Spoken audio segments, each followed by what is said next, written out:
Okay, so I am at the reunion of Love and Marriage Detroit. How he even starts it off by going and looking at all the different and saying hi to all the different couples.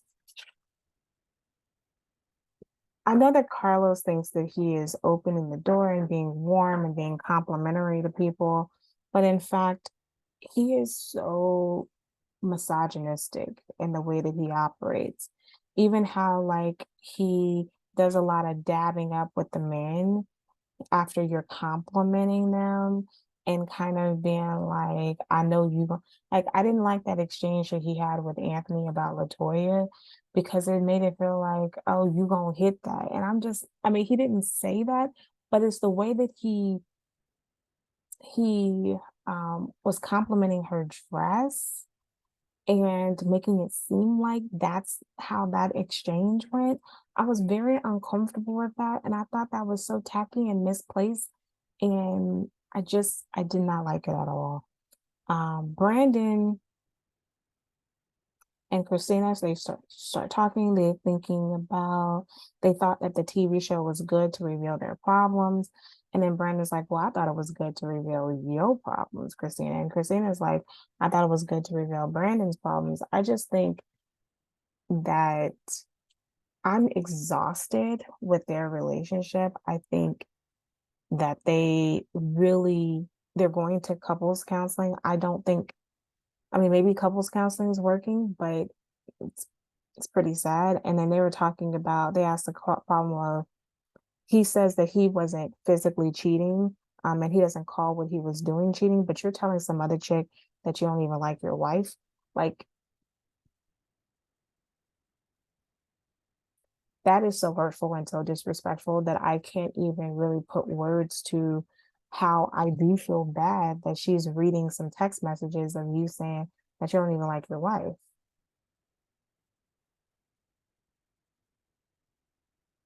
Okay. Um,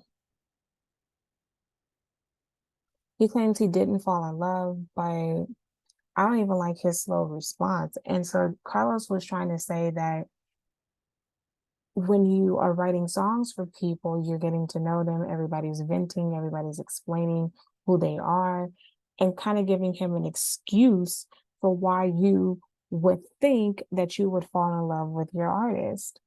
And I'm like, I love that you are really trying to give this man an out, which really bothers me that you're trying to give this man an out. But okay, fine. I'm going to accept that you're giving this man an out.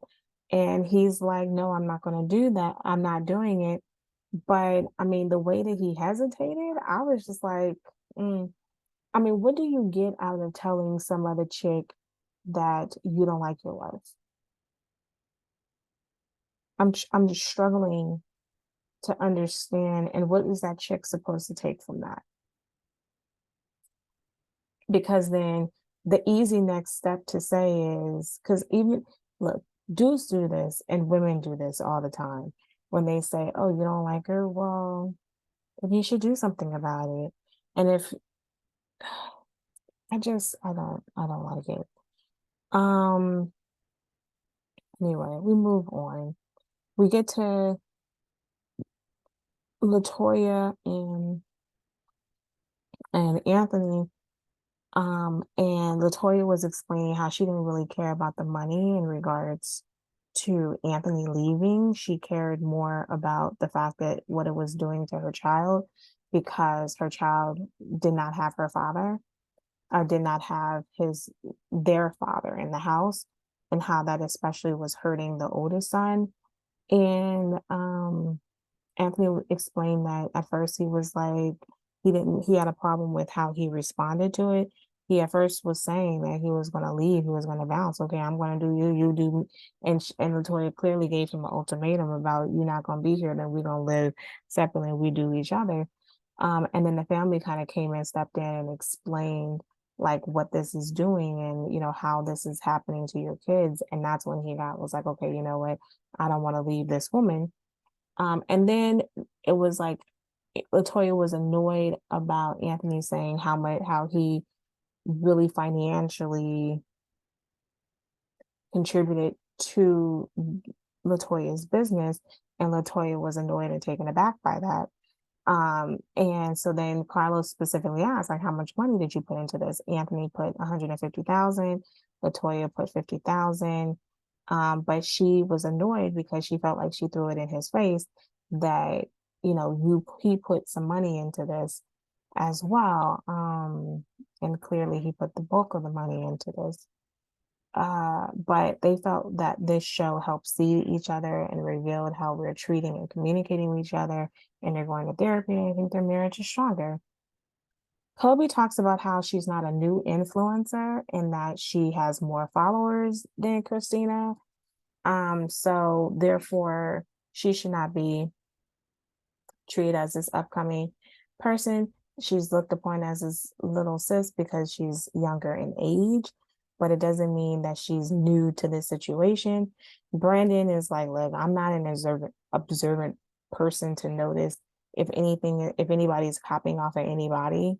But he also says that Christina told him. Now, the irony about this is that in the show, during that sit down, Kobe was the one that's like, clearly, Christina, you're telling Brandon whatever, you're pillow talking, and that's the reason why he said Kobe cat. And Christina's clearly as day said that that's not the case, that this was all on Brandon. And so tonight, or at the reunion, she says that, yeah, she told him things, but I didn't tell him in the way that he said it. So, what's so odd about this?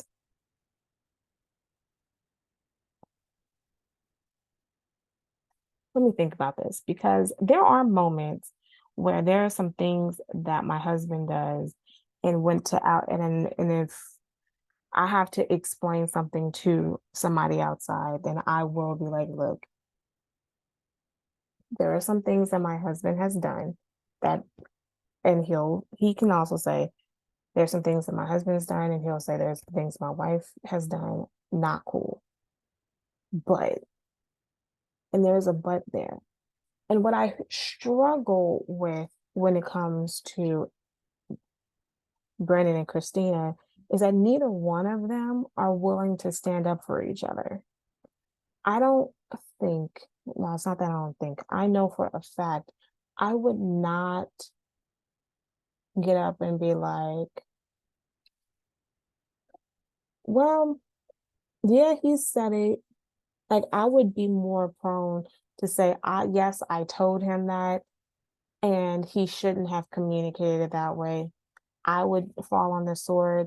And you know what? He would have said, no,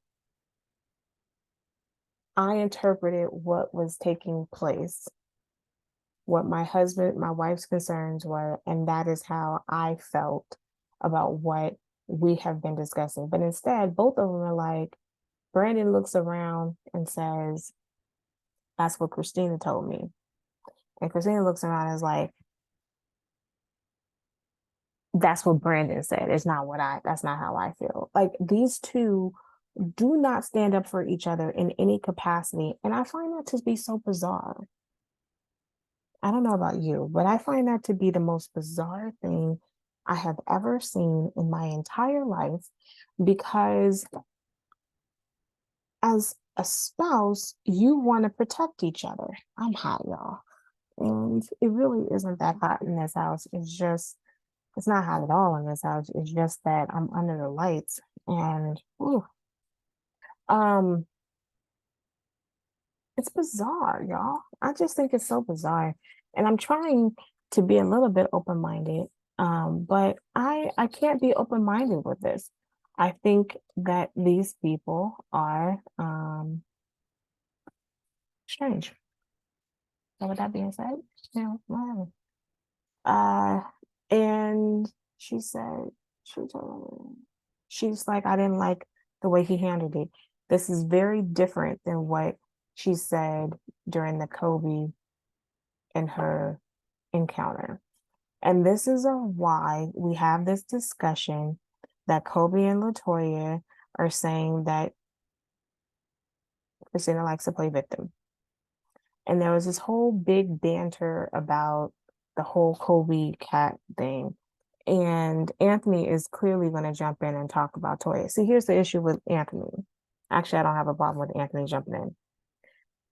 Because Christina, the problem that you have is that Brandon will not defend you. And Brandon would not jump in when Anthony jumped in.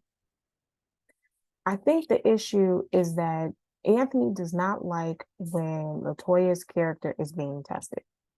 And Christina likes to cut down Latoya at any time that she possibly can because she wants Christina to feel, because Christina does not feel comfortable in her own skin, and then she's intimidated by somebody like a Latoya. So when Christina's like, I don't think Latoya likes her, I think that Latoya does not like being around people who she has easily been able to see that Christina will lie to your face. She will play you for dust. And I get it. I would not I would not be around Christina in any capacity. I'd be like, I'm around you because it's a check.